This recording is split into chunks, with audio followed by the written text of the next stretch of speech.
Welcome to the in front of me HTC Desire 22 Pro, and I'll show you how to unmute ringtone on this device.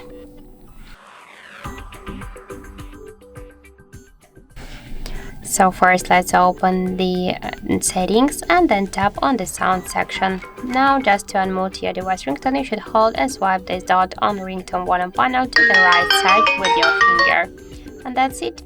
Also, we can make it by the second way, just by press up or down volume button on the right side of our smartphone. Click here on the three dots and then you'll see the same sound settings, the volume panels, and just to unmute ringtone you should hold and swipe to the right side this dot and then just click here to done. And that's it.